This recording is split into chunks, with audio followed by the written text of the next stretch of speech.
আসসালামু আলাইকুম প্রিয় দর্শক, অন্য মঞ্চ চ্যানেলে আপনাদেরকে স্বাগত জানাচ্ছি।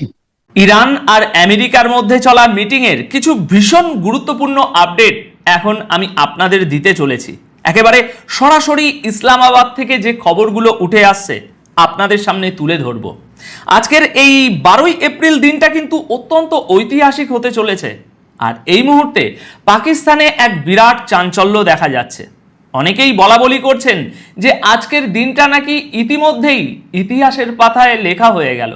কিন্তু কেন এমনটা বলা হচ্ছে আসুন জেনে নিই। এর সবচেয়ে বড় কারণ হলো 1979 সালের বিপ্লবের পর এই প্রথমবার আমেরিকা এবং ইরানের মধ্যে এত বড় স্তরে মুখোমুখি কোনো আলোচনা হচ্ছে। ইসলামাবাদ থেকে আসা এই তাজা আপডেটগুলো গোটা বিশ্বকেই যেন একটা স্বস্তির নিঃশ্বাস ফেলার সুযোগ দিচ্ছে। মনে রাখবেন, এখানে কিন্তু সরাসরি মুখোমুখি আলোচনার কথা বলা হচ্ছে। খবর অনুযায়ী এই মিটিং প্রায় 2 ঘন্টা ধরে চলেছে। আর সবচেয়ে বড় কথা হলো পুরো আলোচনাটাই একটা দারুণ ইতিবাচক পরিবেশের মধ্যে হয়েছে। মিটিং তো শেষ, কিন্তু আসল চমক এখনো বাকি। বন্ধ দরজার ওপারে আসলে কি কি কথা হলো তার পুরো বিস্তারিত তথ্য এখনো বাইরে আসেনি, কিন্তু ভিতর থেকে একটু একটু করে যে খবরগুলো বেরিয়ে আসছে সেগুলো সত্যিই চমকে দেওয়ার মতো। এরই মাঝে শুধু পাকিস্তান নয়, ইরান এবং আমেরিকার দিক থেকেও বড় খবর এসেছে। মন দিয়ে শুনবেন। লেবানন নিয়ে একটা বড় সড়ো সিদ্ধান্ত নেওয়া হয়েছে বলে জানা যাচ্ছে। খবর বলছে লেবানন ইস্যু নিয়ে দুই দেশের মধ্যে নাকি কিছু গুরুত্বপূর্ণ বিষয়ে সম্মতি তৈরি হয়েছে। কিছু সূত্রের দাবি ইসরায়েলের হামলা এবার শুধুমাত্র দক্ষিণ লেবানন পর্যন্তই সীমাবদ্ধ থাকবে, আর বেইরুটের উপর কোনো আক্রমণ করা হবে না। যদি এই খবরটা সত্য হয় তবে নিঃসন্দেহে এটা হবে এই আলোচনার প্রথম বড় সাফল্য। এর পাশাপাশি ইরানের অর্থের ব্যাপারেও কিছু হালচাল দেখা গেছে। ইরানি সূত্র দাবি করছে যে ফ্রিজ হয়ে থাকা সেই বিপুল পরিমাণ টাকা ছেড়ে দেওয়ার দিকেও নাকি কিছু পদক্ষেপ নেওয়া হয়েছে। যদিও এর কোনো পাকাপাকি খবর এখনো আমাদের হাতে আসেনি, তবে দুপক্ষের মধ্যে যে বরফ গলছে সেটা বেশ পরিষ্কার। প্রথমে ইরান বলেছিল যে আমেরিকা নাকি তাদের সম্পদ আনফ্রিজ করছে, কিন্তু এরপর আমেরিকার হোয়াইট হাউস থেকে বিবৃতি আসে যে না না না না না, কোনো টাকা আনফ্রিজ করা হচ্ছে না। এই বিষয়ে পরবর্তী কথা হবে ডিনারের টেবিলে। হ্যাঁ, একদম ঠিকই শুনেছেন, মিটিংয়ের এই পর্ব কিন্তু এখানেই থামেনি। দুই দেশের প্রতিনিধিরা গত রাতের ডিনারে আবার দেখা করেছেন এবং খুব সম্ভবত সেখানেই কোনো বড় চুক্তির খসড়া বা ড্রাফট তৈরি হয়ে থাকতে পারে। তবে মজার বিষয় হলো, আর এটাই এখন সবচেয়ে বড় প্রশ্ন, ইরান আর আমেরিকা কি একসাথে পাকিস্তানের ডিনার টেবিলে বসে মাংস পোলাও খাবে? ব্যক্তিগতভাবে আমার সেটা মনে হয় না, তবে এমনটা হলেও হতে পারে। ডিনারের মেনুতে কি কি থাকছে সেটা রিপোর্টাররা যা জানিয়েছে তা আমি পরের খবরে জানাবো।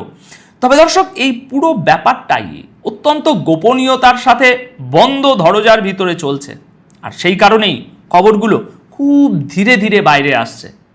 তবে ইসলামাবাদের রাস্তায় যে নিস্তব্ধতা ছিল তা এখন অনেকটা আশার গুঞ্জনে বদলে যেতে শুরু করেছে। আমার বিশ্বাস এটা শুধুমাত্র একটা কোনো সাধারণ মিটিং নয়, বরং এটা একটা নতুন যুগের সূচনা। যেখানে গতকাল পর্যন্ত ট্রাম্প ইরানকে 24 ঘন্টার মধ্যে ধ্বংস করে দেওয়ার হুমকি দিচ্ছিলেন, সেখানে আজ এমন একটা পজিটিভ পরিবেশের খবর আসা প্রমাণ করে যে পর্দার আড়ালে পাকিস্তান এবং চীনের কূটনীতি ঠিকই তাদের কাজ করে দিয়েছে। আপনাদের জানিয়ে রাখি, এই আপডেটগুলো আজ ভোরবেলা পর্যন্ত পাওয়া খবর, অর্থাৎ আমি আপনাদের একেবারে আজকের তাজা খবর দিচ্ছি। এরপর আজ সারাদিন লাইভ আপডেট যেমন যেমন আসবে আমি আপনাদের জানাতে থাকবো। বেইরুটের মতো জায়গাকে হামলার হাত থেকে বাঁচিয়ে নেওয়াটা কিন্তু সত্যি একটা অনেক বড় জয় দর্শক। ট্রাম্পের চাওয়া আর ইরানের রেড লাইনের মধ্যে কি কোনো মাঝখানের রাস্তা বেরিয়ে আসবে শেষবেশ? এখন গোটা বিশ্বের নজর ইসলামাবাদের ওই ডিনার টেবিলের উপর আটকে আছে, যেখানে গতকাল মধ্যরাতে মধ্যপ্রাচ্যের নতুন ভাগ্য লেখা হয়েছে। মধ্যপ্রাচ্যের ভাগ্য বলছি কারণ হরমুজ প্রণালী বন্ধ থাকা মানে তো গোটা বিশ্বের ভাগ্যই আটকে থাকা। এখন দেখার বিষয়, আজকের এই ঐতিহাসিক দিনটা কি সত্যি কোনো স্থায়ী শান্তি নিয়ে আসতে পারবে? তো এই গেল প্রথম আপডেট। আর হ্যাঁ, পাকিস্তান তাদের যুদ্ধ বিমান সৌদি আরবে পাঠিয়েছে, ওটা একটা আলাদা ইস্যু, সে ব্যাপারেও অন্য একটা ভিডিওতে আপনাদের জানাবো। এবার আপনাদের এমন একটা খবর শোনাবো যা আপনাদের ইসলামাবাদের সেই রাস্তাগুলোতে নিয়ে যাবে যেখানে এই মুহূর্তে গোটা বিশ্বের ভাগ্য নির্ধারণ হচ্ছে। একদিকে যখন বন্ধ ঘরের ভিতর আমেরিকা আর ইরানের প্রতিনিধিরা একে অপরের শর্তগুলো মেপে দেখছেন, অন্যদিকে আজকের এই ঐতিহাসিক দিনটাকে কভার করার জন্য গোটা বিশ্ব থেকে শত শত সাংবাদিক আর মিডিয়া হাউসের যেন মেলা বসে গেছে ইসলামাবাদে। এএফপির তাজা রিপোর্ট অনুযায়ী ইসলামাবাদের কনভেনশন সেন্টারকে রীতিমতো একটা দুর্দান্ত মিডিয়া হাবে পরিণত করা হয়েছে। এক কথায় একটা উৎসবের পরিবেশ। ইসলামাবাদ থেকে আসা এই আপডেটগুলো কোনো হাই প্রোফাইল ইন্টারন্যাশনাল ইভেন্টের থেকে একেবারেই কম কিছু নয়। মিডিয়া সেন্টারের ভেতরে সাংবাদিকদের জন্য বিশেষ করে ব্রাজিল এবং ইথিওপিয়ার দারুণ কফির বন্দোবস্ত করা হয়েছে। এর মধ্যে একটা স্পেশাল ব্যাপারও আছে, এই কফিটার ব্র্যান্ডিং করা হয়েছে ব্রিউড ফর পিস বা শান্তির জন্য তৈরি এই নামে। মানে এই কফির ট্যাগলাইনই হলো শান্তি, যেন এই কফি শান্তি নিয়ে আসবে। এর পাশাপাশি সেখানে বিরিয়ানি, কাবাব আর গোলাপ জামুনের মতো শাহী সমস্ত খাবারের এমন রাজকীয় আয়োজন রয়েছে যেন মনে হচ্ছে কোনো বিয়ে বা রিসেপশনের অনুষ্ঠান চলছে। আমি কিন্তু নিজে থেকে বানিয়ে বানিয়ে এইসব কথা বলছি না, একেবারে সঠিক ইনফরমেশন থেকেই আপনাদের জানাচ্ছি এইসব তথ্য।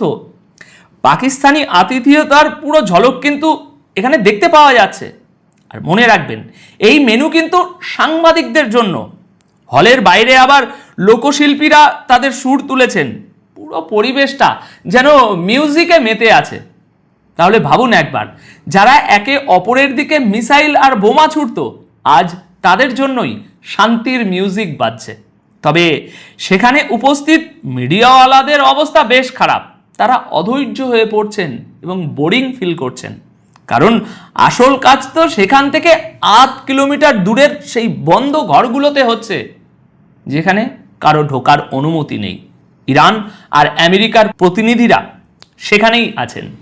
সেখানে উপস্থিত সাংবাদিকদের বক্তব্য, ইন্টারনেট স্পিড দারুণ আর খাবারও অসাধারণ, কিন্তু আসল খবরটা এখনো সবার কাছে একটা রহস্যই রয়ে গেছে।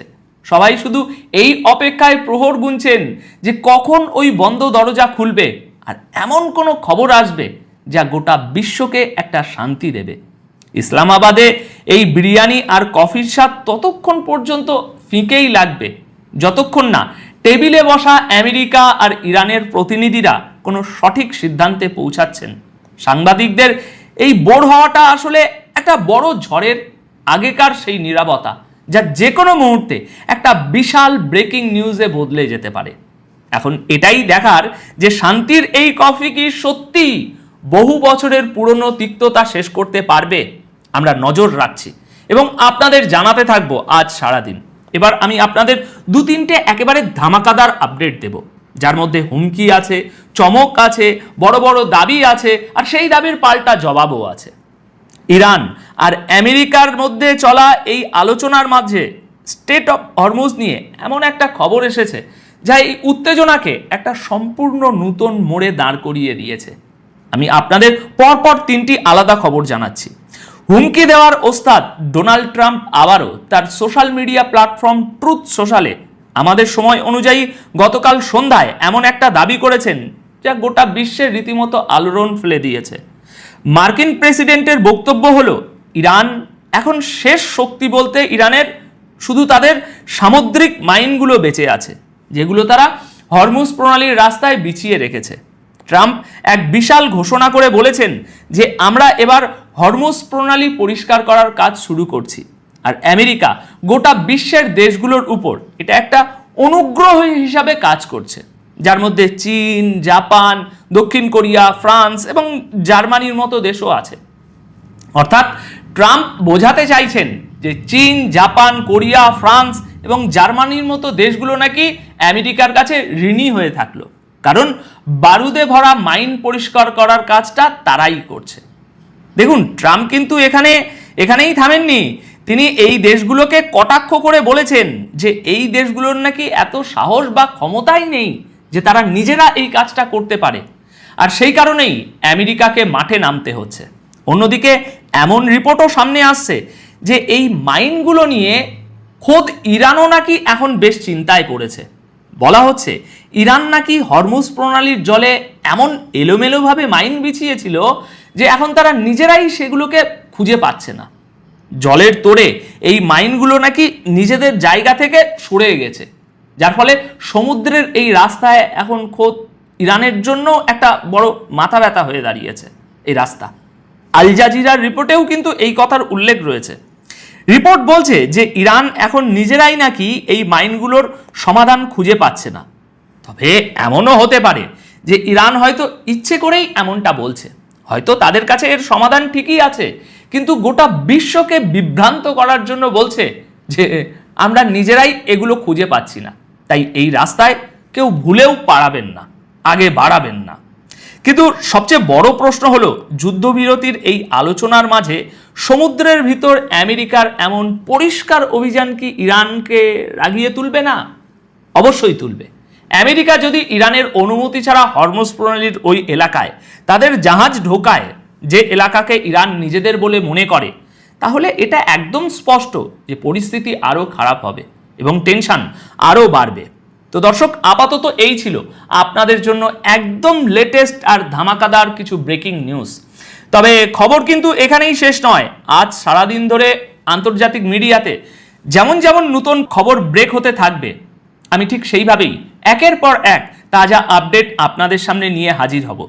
তাই খবরের দুনিয়ায় তথ্যের দিক থেকে সবার চেয়ে এক ধাপ এগিয়ে থাকতে আজ সারাদিন অবশ্যই চোখ রাখুন আপনাদের প্রিয় চ্যানেল এটাই রিয়ালিটিতে। এতক্ষণ ধরে আমার সাথে থাকার জন্য এবং মনোযোগ দিয়ে ভিডিওটি দেখার জন্য আপনাদের সবাইকে অনেক অনেক ধন্যবাদ।